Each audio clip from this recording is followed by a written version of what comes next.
Hello, good morning guys. Nandito na ako sa isang party sa manok ko ngayon. Magpakain ako. Bago ako magpakain, content ko muna.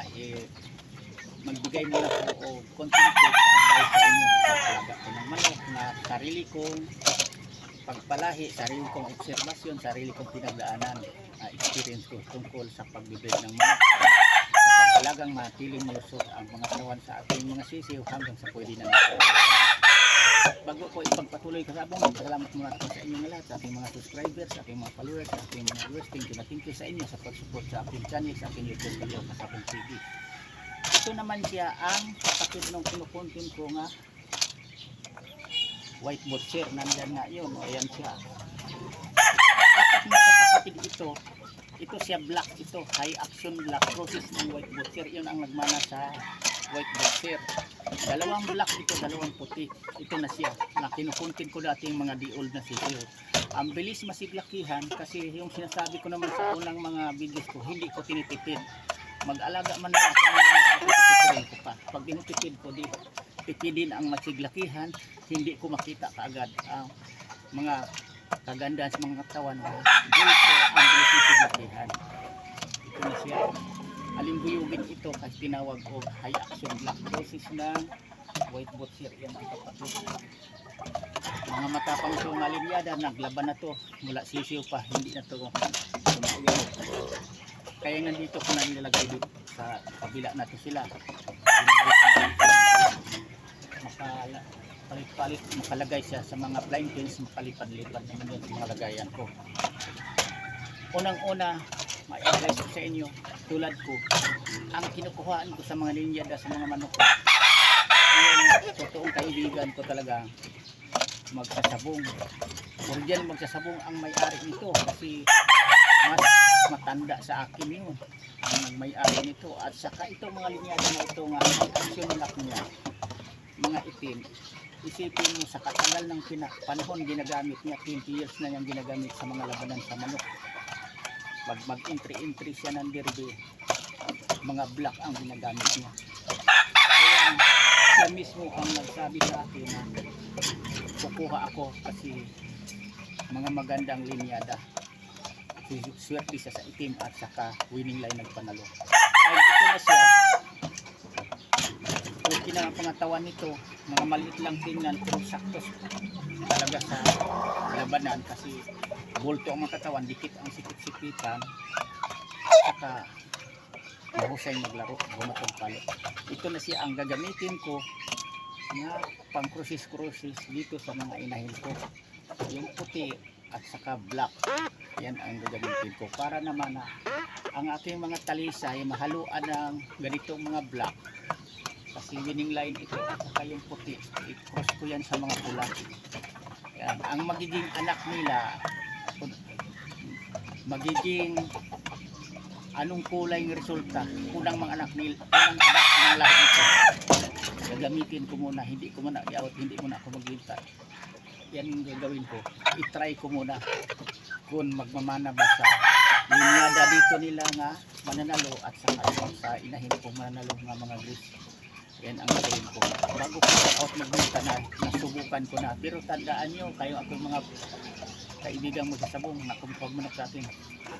Sa totoo lang, magpakatotoo lang ko, hindi lahat na manok na mapunta sa inyo na galing sa akin na magpanalo yan. Nagdepende sa pag-alaga nyo na at sa kapag-ulot, number 1 yan.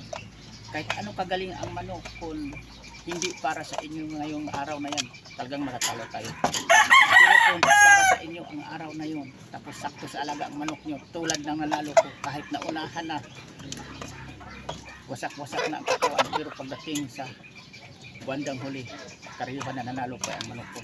Ganun lang kasi, katulad ng kapatid ko nga naibinta ni out kong mga manok, alam nyo ba, ang daming tumawag sa akin nakakuha na nanalo.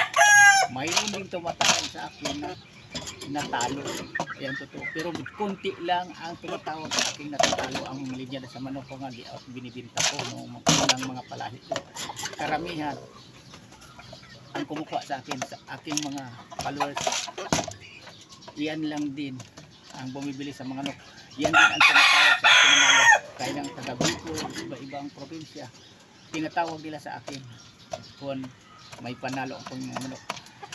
Pinupost pa nga ang galing talaga mismo sa akin ng manok na kulay. Kaya may advice ko sa inyong mga baguhan pa lang, parang di tayo mapag-iwanan sa industriya, sa labanan sa manok, sa uso sa manok. I-crosses natin, paris-parisin talaga natin ang linyada na dugo nga lamang sa panalo kaysa talo. Kasi ang talo nandyan lang yan, kasabay talaga yan sa laro sa pagsabong sa manok pagsusugal. Pero importante na talo man tayo ngayon, pero bukas panalo tayo kung maari. Sunod-sunod naman ang ating panalo. Minsan talo tayo sa manok, pero panalo naman tayo sa pira. Yan ang totoo, naranasan ko rin yun. Kasi yung iba din magsusugal, kung di ka marunong, panalo ka sa manok, talo ka naman sa pira. Para sa akin, nang mangyari palagi sa akin yan, talo ako sa manok, pero panalo ako sa pira. Unang laban ko, halimbawa nanalo, malaki-laki ang pinarada ko niyan. Kung sa tingin ko na medyo alanganin sa laban ang manok ko, tuloy ang laban dahil nakakahiyaw mo yan, lalo nang hindi naman ako nag-ulit ng manok ko, may tag-ulit. Hindi ko kinargahang pusta ang aking manok na alanganin sa laban. Yan totoo, kaya nasabi ko sa inyo, makamit ko ang lamang ako sa panalo kaysa talo na sa pagdalayan. Walang problema yun. Kung marunong tayo, yan totoo, makamit nyo yan. Basta lagi nyo tandaan na di tayo magpalamang dapat sa ulutan. Kaya lang ang mga manok ko, minsan, yung taga-ulot, minsan ang maulutan, medyo taklid ang manok ko, maliit, mababa. Pero uso-uso ngayon na ano na kasi, may kasban na hindi pwedeng iayaw ang manok mo. At saka nakakaya kung ayaw ka. Diba? Yan ang totoo. Kaya nga, tuloy ang laban kahit hindi ako nag-ulot sa manok ko. Pero sa pusta ko kinukontrol. Kaya kung minsan lamang ako sa panalo sa pira. Kung ang manok may panalo man talo talaga yan. Pero kailan marunong tayong magdala. Lalo tayong mga baguhan pa lang. Control talaga. Kasi hindi lahat panalo natin ang laban sa mga manok niyan. Yan lang, sana mayroon kayong mapulot at matutunang mga baguhan pa lang nasa paglaban-laban ng manok. Kailangan marunong tayong mag-control din sa pamusta natin, lalo na kung hindi kayo ang nag-ulot. Tulad ko, hindi akong taga-ulot. Kung sa tingin ko maganda ang ulot sa manok ko, yan, pwede tayo mukarga ng pusta yan. Pero kung medyo taklid ang labanan sa manok natin, argabyado tayo. At tingin natin, liitan lang natin pag pusta. Para nga, hindi tayo lamang sa talo, doon tayo sa lamang sa panalo. Yan lang, siguro.